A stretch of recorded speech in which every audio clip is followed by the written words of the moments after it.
आदाब दोस्तों, मैं अतफर शाह। हम जेंडर एंड पीस बिल्डिंग की बात कर रहे हैं, specially in the context of women's role in peace building, जिस पर मैं बहुत सारे मिथ्स को बस्ट कर चुका हूं। और आज मैं आपसे ये कहना चाहूँगा कि विमेन को ऐसे जोन्स में उनके अचीवमेंट्स को इनविजिबलाइज किया जाता है तो ये गलत नहीं होगा।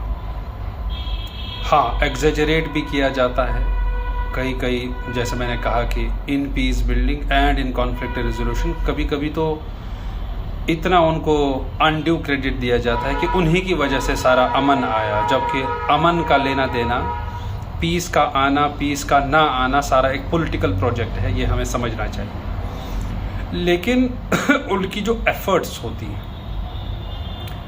For peace building at micro level, at social level, at family level, और वो इन टर्म्स ऑफ वो विमेन कॉम्बेटेंट्स नहीं है, लेकिन वो सोशल कॉम्बेटेंट्स कहीं ना कहीं ज़रूर बन जाती है। By active combat we mean militia of women. वैसा नहीं है, कुछ बहुत ही कम मिन्स्क्यूल सेक्शन जहाँ पे मिलिटेंट वुमेन की बात हो, बट उनका, जो मैं बार बार दोहरा रहा हूँ, ओवर रिपीटिशन हो रहा है, लेकिन मुझे कहना पड़ रहा है कि एक प्रोटेक्टिव रोल रहता है कॉन्फ्लिक्ट जोन्स में। और हम यूक्रेन, अफ़गानिस्तान और ऐसे श्रीलंकन क्राइसिस, हम बहुत सारे ऐसे जोन्स की बात अगर करें तो जब भी एक नॉर्मल जोन कॉन्फ्लिक्ट जोन में तब्दील हो जाता है, जैसे यूक्रेन का हुआ, तो वो कन्वेंशनल ट्रेडिशनल रोल्स विमेन वापस असर्ट करती हैं। वो कन्वेंशनल रोल्स क्या है कि बहुत सारी सोशल मोबिलिटी जो है, जैसे अगर यूक्रेन में जो विमेन ऑफिसर्स थे या बहुत सारे ऐसे काम करते थे, जॉब में थे, बिजनेस में थे, जब जंग छिड़ी तो सब ने एक प्रोटेक्टिव रोल ले लिया अपनी फैमिली के लिए, अपने बच्चों को लेकर। कुछ लोग पोलैंड चले गए, कुछ लोग बहुत सारे देशों में माइग्रेट कर गए। वो सब कुछ उस वक्त भूल गए और उनको एक ही वो अपना कन्वेंशनल रोल याद रहा, और वो रोल था टू प्रोटेक्ट देयर फैमिलीज। इसी तरह जो मेन थे वो कॉम्बैट पोजीशन में आ गए, वो भी अपने जो बाकी रोल्स हैं उनके, वो नेशनल इंटरेस्ट के लिए एज एक्टिव कॉम्बैटेंट्स में कन्वर्ट हो गए। जिनको गन्स चलाने नहीं आते थे, उन्होंने ट्रेनिंग ली, उन्होंने सीखा यूक्रेनियन आर्मी से। तो ये सिर्फ यूक्रेन की बात नहीं है। अगर हम अफ़गान वीमेन को ले लें और उनकी रेजिलियंस को स्टडी करें, अगर हम जो भी सिविल वॉर्स में वुमेन का रोल रहा इन प्रोटेक्टिंग देयर फैमिलीज, वो अपने आप में आपके सामने है। लेकिन अगर हम कंसिडर करें एक, जिसकी मैं बात करता आ रहा हूँ, पॉलिटिकल और सोशल टेरेन्स की, कॉन्फ्लिक्ट जोन्स के अंदर, तो हमें उन चैलेंजेस का ऑब्जर्वेशन होगा जो विमेन ने फेस किए। क्योंकि किसी भी ऐसे कॉन्फ्लिक्ट जोन में जस्टिस इल्यूसिव हो जाती है। जहाँ पीस नहीं है वहाँ जस्टिस नहीं होता। Even at times HR and sexual crimes को इतना ट्रिवियलाइज किया जाता है कि जैसे हुआ ही नहीं।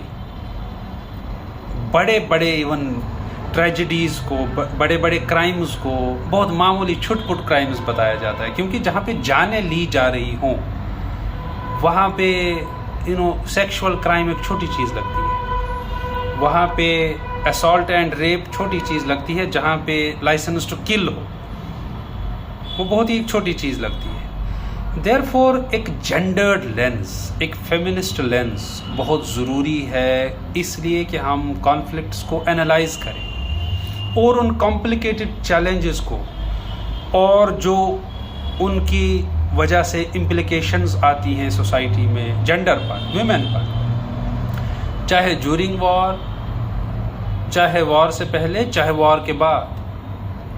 तो ये तीनों पोजीशंस उनके लिए एनालाइज करना बहुत ज़रूरी है, और इससे विमेन की लाइव्स पे, उनकी ज़िंदगी में क्या असर पड़ता है, that needs to be seen as well, क्योंकि बहुत, एज आई सेड, बहुत सारी चीज़ों को कॉन्फ्लिक्ट जोन्स में इतना ट्रिवियलाइज किया जाता है। जो वॉर जोन्स होते हैं वहाँ पे इतना सोशियो पॉलिटिकल डिस्कोर्स, इतना लार्जर डिस्कोर्स बन जाता है कि बाकी सारे डिस्कोर्सेस को पीछे धकेला जाता है। और ऐसे discourses, feminist discourses, gendered discourses और जेंडर लेंस से की हुई स्टडीज़ बहुत ही कम है, even in India, even internationally. अगर अफ्रीका की इतनी सिविल वॉर की हिस्ट्री है तो ऐसे बहुत ही कम ऑथेंटिक स्टडीज़ मिलेंगी आपको जो फेमिनिस्ट लेंस से की गई हो। Women right and women writing for women और man writing on women's issues. तो एक नेचुरली एक बायस सा है जिसकी वजह से ये पर्सपेक्टिव अभी भी उतना खुला हुआ नहीं है, अभी भी उतना डेवलप्ड नहीं है। लेकिन ऐसे पर्सपेक्टिव्स की बहुत ज़रूरत है ताकि हम अचीवमेंट्स को भी डिस्कवर कर लें और हम वहाँ पे जो HR इश्यूज़ हैं, सेक्सुअल क्राइम्स हैं, उनको भी एक्सप्लोर किया जाए। और अभी प्रॉब्लम क्या है? अभी प्रॉब्लम ये है दोस्तों कि दो ही तरीके के डिस्कोर्सेस हैं जो मैं बार बार बता रहा हूँ। एक वो ऑथर्स, एक्टिविस्ट्स, राइटर्स का ग्रुप है जो कंप्लीटली एंटी स्टेट लिख रहे हैं, जो कंप्लीटली किसी भी आर्म्ड कॉन्फ्लिक्ट में एक पार्टी पर सारी जिम्मेदारी डाल रहे हैं, if these are the crimes and these are by the state. और दूसरा एक ग्रुप है जो कंप्लीटली स्टेट मर्ज्ड है, जो एक स्टेटिस्ट एजेंडा साथ लेकर चल रहा है। तो जो ऑब्जेक्टिव पर्सपेक्टिव होता, जो एक ऑब्जेक्टिव रियलिटी है, जो ग्रास रूट्स रियलिटी है, जहाँ पे स्टेट एक्टर्स का वायलेंस होता है, वहाँ पे नॉन स्टेट एक्टर्स भी इक्वली इन्वॉल्व होते हैं। लेकिन बायस आ जाता है ऑथर्स का, एक्टिविस्ट्स का, वो इन बहुत सारी चीज़ों पे पर्दा डाल देते हैं और जो उन्हें सूट करता है लिखना, चाहे स्टेट के खिलाफ, तो वो लिख देते हैं एक प्रोपेगेंडा, एक नैरेटिव क्रिएट करने के लिए। ऐसे सारे कॉन्फ्लिक्ट जोन्स अभी कश्मीर से नॉर्थ ईस्ट तक हैं जहाँ पे ऐसे पर्सपेक्टिव्स आपको ढेरों मिलेंगे कि जहाँ पे सिर्फ वन साइडेड व्यू है, जहाँ पे ग्राउंड रियलिटी नहीं है। और आपको पता है कॉन्फ्लिक्ट जोन्स के बारे में सबसे पहले वही एक्सपर्ट बनते हैं जो वहाँ रहते नहीं हैं, जिनका कोई लेना देना नहीं होता कॉन्फ्लिक्ट जोन्स के लिए। और ऐसे ऑथर्स अपनी आर्म चेयर में बैठ के अपनी AC वाले कमरे में कुछ भी उठा के अपना पर्सपेक्टिव बना देते हैं out of the academic craftsmanship, because they know how to write, therefore they discover perspectives, they create perspectives even when it has not touched their skin, even when they have never lived in conflict zones, even when they don't know anything on what's happening on the ground level, but creating perspectives because social networking hai, they know big publication houses, they have a good hello to all these prestigious groups, therefore they get published as well. That's why gross generalizations, myths and factually wrong things come to fore as perspectives in conflict zones. और ऐसे narrative set हो जाते हैं कि बाद में conflict में रहने वाले लोग सोचते हैं कि ओ, क्या ये भी हमारे लिए लिखा गया है। वही वाइट मैन्स बर्डन वाली बात कि आपने पहले ही प्रीकॉन्सीव्ड, आपको पहले ही पता है कि आपने क्या कंक्लूजन्स निकालने हैं एक पर्टिकुलर स्टडी से।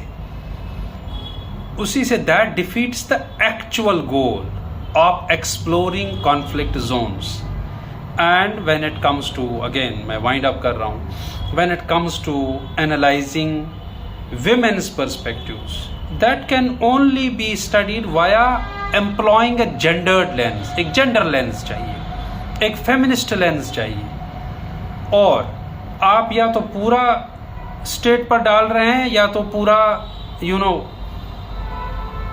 नॉन स्टेट पे डाल रहे हैं। एक मिडल पाथ गायब है, एक बैलेंस्ड पर्सपेक्टिव गायब है, एक ग्रास रूट्स पर्सपेक्टिव गायब है। Therefore this needs to be considered. And जहां पे रिविजिटिंग द रिस्पोंडेंट वाली जो बात है कि हमने जो रियलिटी आज कंस्ट्रक्ट कर ली किसी कॉन्फ्लिक्ट जोन के बारे में, किसी सर्वे के बेस पे, किसी डेटा कलेक्शन के बेस पे, तो क्या वो बाद में 1 महीने बाद वैलिड है? वहां कहीं ग्राउंड रियलिटी चेंज तो नहीं हुई? ये सारा कुछ कंस्ट्रक्टेड तो नहीं था? बिकॉज यहां से एक तरफ से मैस्यू एक ट्रेजेडीज हो जाती हैं, लोगों को मारा जाता है, भून दिया जाता है, अगले दिन इलेक्शंस होते हैं और उसमें भी लोग वोट देने चले जाते हैं। अगर आपने 2 दिन पहले का पर्सपेक्टिव स्टडी किया और उसी पे आपने अपने फाइनल कंक्लूजन्स ड्रॉ किए, it will be a blunder. Because 2 दिन बाद आप देख रहे हो कि लोग जोक दर joke in waiting in queues for voting lines, they are there. Therefore revisiting the conflict zones, और ये जो conclusions एक बार में final मत कीजिए। You need to have patience when you need to study conflict zones correctly, and that's why I say ये methodology जो available है ये पर्याप्त नहीं है। We need strong and substantial methodological tools to study, to be safe, to be ethically correct, to be ethically loaded। ये सारे perspectives एक साथ के लिए हमें एक इम्प्रूव्ड मेथडोलॉजी चाहिए कॉन्फ्लिक्ट जोन्स के लिए। बिकॉज कॉन्फ्लिक्ट जोन्स को किसी भी हाल में, किसी भी सूरत में, किसी भी नॉर्मल फील्ड के साथ कंपेयर नहीं किया जा सकता। और जहां पर भी ऐसी गलती होती है वहां पे फैक्चुअली रॉन्ग डेटा के बेस पे थ्योरी बिल्डिंग होती है, फ्रेमवर्क्स बनते हैं, डिसीजंस बनते हैं, नैरेटिव्स सेट होते हैं, जो कि एक बहुत बड़ी ब्लंडर हो जाती है। When it comes to gender we need to study पहले क्या था, दौरान क्या था, बाद में जब कॉन्फ्लिक्ट था तब क्या चल रहा था, आफ्टर कॉन्फ्लिक्ट के आफ्टर क्या पर्सपेक्टिव सेट हुए, implications on women क्या थी। That needs to be the hallmark, that needs to be the goal of feminist scholars. Thank you.